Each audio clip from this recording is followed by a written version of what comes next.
Suspected and Confirmed Black Widow Bites by Valentina Iaquinto. There are three main species of black widow that inhabit the U.S., and their names kind of indicate the regions they're native to. So the northern black widow is found mostly in the northeastern region, the southern black widow is found down south, and the western black widow is found in the kind of southwest, like Arizona, Texas area. That being said, they have spread around a lot, so they can be found in pretty much every state but Alaska. Oftentimes people will find like deceased black widows in like bags of grapes or different food products that have been shipped.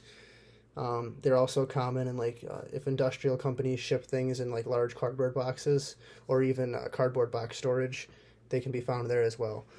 They're typically reclusive and they'll spin their webs in dark, undisturbed areas. So they're not usually found in the house, but if they are, it's in cluttered garages, sheds, storage areas with cardboard boxes or other containers that don't receive a lot of traffic. Given the reclusive nature of the spiders, bites are only usually experienced when the spider's web or nest is disturbed. This usually occurs when those storage areas discussed earlier are getting cleaned out or reorganized, and a nest might be disturbed. Also, nests can be found in like firewood piles and things of that nature. So if people live out in the woods or something and they decide to have a fire after not having one for a while, sometimes they can be bitten by disturbed nest in those firewood piles.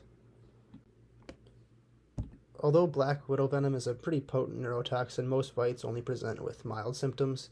In fact, a lot of bites would be so mild that EMS wouldn't really even be contacted. A typical bite will cause redness, swelling, and burning pain, and a lot of times due to the size of the spider, fang marks are noticeable.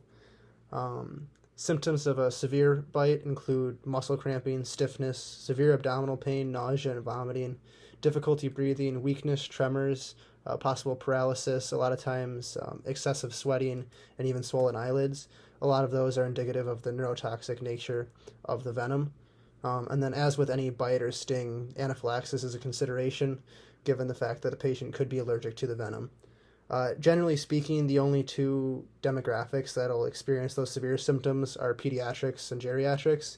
Your average adult really won't have too bad of a reaction to this bite. Since the black widow is such a recognizable and kind of notorious spider, a major component of BLS treatment of a mild bite is just actually calming the patient. A lot of times people will panic once they've been bitten, even if the bite itself isn't actually that bad. In this kind of situation, you just make sure the patient's comfortable, gather a thorough history. If they request transport them, but they typically won't be high priority. And a big part of that treatment is just maintaining the patient's calmness. In more severe cases, the biggest thing would be rapid transport, monitoring for shock, and then just managing those ABCs. If the patient's allergic to venom, they're at risk for anaphylactic shock, so that airway is especially in danger. Epinephrine should be at the ready to treat possible anaphylaxis. If the patient isn't allergic, but they are having a particularly negative response to the neurotoxins, the respiratory system is under pretty big threat given the fact that diaphragm spasms and paralysis are kind of severe side effects of this venom. So if needed, the patient probably have oxygen, and then if that respiratory system fails, rescue breathing may be required. In even more rare, even more severe cases, some patients may experience seizures, and those seizures should just be treated as any typical seizure, obviously noting the cause, but then just making sure the patient doesn't harm themselves, clearing the area if possible, and continuing later on with rapid transport. Wrapping up with a few extra facts, the black widow venom is actually reported to be 15 times stronger than rattlesnake venom, and that's according to the North Carolina State University. I guess it's not surprising given the possible really severe effects and then the relative size of a rattlesnake versus the black widow spider. That small of an animal can cause just as much damage as a large snake.